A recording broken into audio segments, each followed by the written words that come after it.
You are listening to Becoming Wildly Resilient, brought to you by University of Kentucky Human Resources Health and Wellness. Together, we will discover how we can thrive at work, home, and beyond.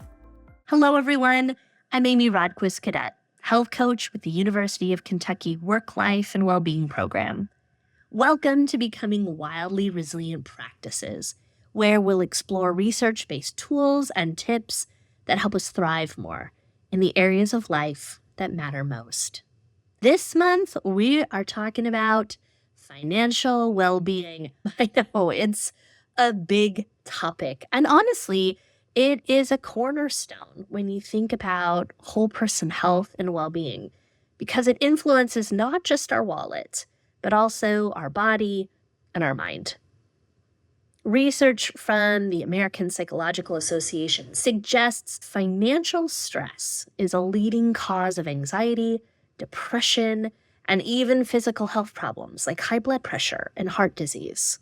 On the flip side, feeling like we're in control and have a grasp on our finances is linked to better sleep, improved relationships, and greater life satisfaction.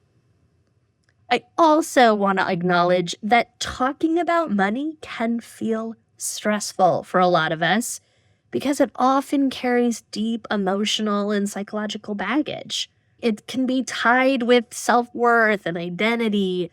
Our upbringing and family's origins can have a lot to do with how we feel about money. Research shows societal taboos around money can make discussions feel awkward and shameful as people fear being judged for their financial choices and status and perceived failures. Let's go easy on ourselves. Honoring cultural norms and family dynamics is a big part of this conversation too. Let's explore 6 tools and tips that can make a difference in financial well-being. Number 1, budgeting. I know this can be a big, scary word for a lot of us, especially if a budget feels restrictive. But financial experts tell us and suggest budgeting can actually be freedom in disguise. There are a lot of helpful tools out there. Some of them like YNAB, which stands for You Need a Budget, or Mint.com can help you track your income and expenses. There are a lot of great apps out there. Talk to other people who you respect the way they interact with money. Find out what budgeting tools they use.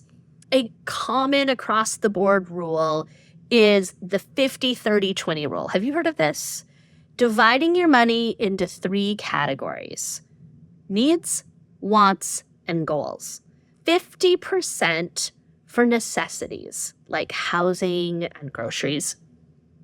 30% for the discretionary spending. That is your coffee and probably most of the things you buy off Amazon.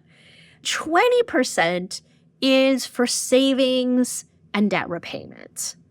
I like to think about this as an opportunity to get mindful when it comes to budgeting. So regularly review your budget and reflect on whether your spending aligns with your values.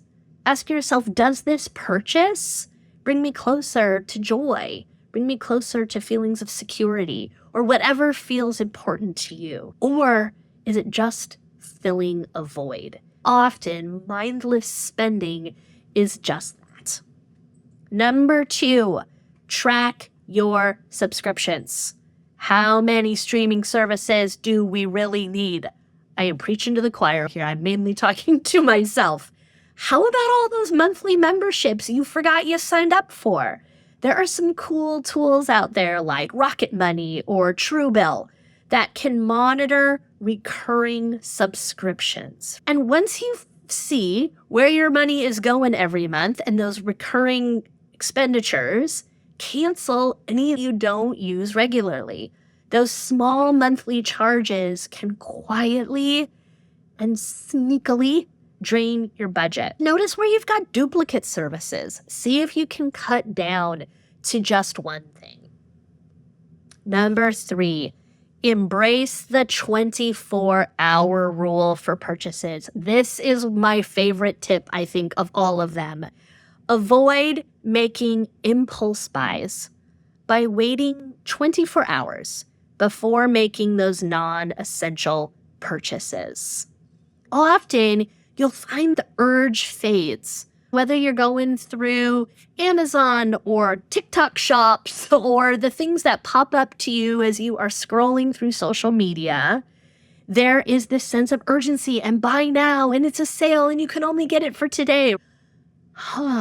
That leads to a lot of regret. These spending on purchases that you're like, what was I ever thinking?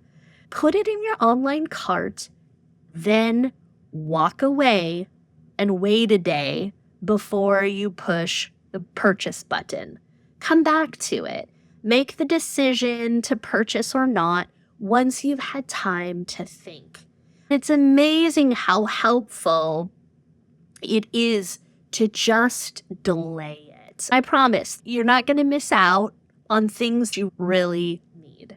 Give it 24 hours and then decide, is this purchase getting me closer to who I am, who I want to be, and spending decisions that are in line with my values?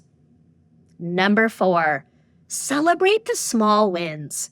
Paying off credit card debt, hitting a savings milestone, sticking to a budget over months deserves recognition and a little celebration. Reward yourself with maybe a free or low-cost thing like going to a new hike or a movie night at home. Allow yourself to savor these small wins when it comes to financial well-being. Number 5, create a financial vision board. Visualize your financial goals. What do you want? Owning a home, retiring early, traveling to dream locations. Put it down and place reminders where you see them daily. This helps keep your motivation high and your spending habits are aligned with your goals and your dreams. By incorporating these daily tips into your life, these steps can get you closer to the financial goals that are most important to you. Lastly, number 6, if you are a UK employee, hop over to the personal finance page at hr.uky.edu to learn more about financial well-being services like Cap Trust. You can sign up for financial advice from people who know what's going on when it comes to retirement and savings, as well as an abundance of resource for retirement saving plans, employee discounts, tuition assistance, and if you're experiencing a personal hardship, learn more about the crisis relief program that's in place to help UK employees and their families that are in the midst of a hard crisis. Remember, financial well-being is a journey, not a sprint. It takes time. There are setbacks that are part of the process. So be kind and gentle with yourself as you navigate new habits and celebrate even small victories. They add up. Progress, not perfection, is what we're going for here. It leads us to more financial well-being and peace of mind. Try some of these tips and let us know what was helpful for you. Thanks for joining me today and practicing together, because practice makes possible. That's how we become more wildly resilient.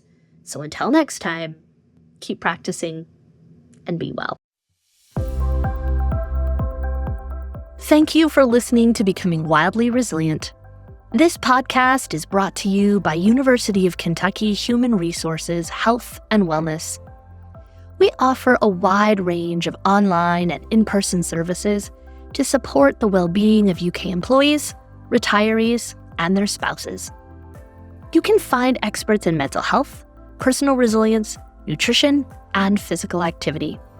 We're ready to meet you where you are and address your unique needs. To learn more about the work-life and well-being services offered by UK Human Resources, visit hr.uky.edu/wellbeing. You can also connect with us on social media and YouTube by searching at UKY Wellness or by email at healthandwellness@uky.edu.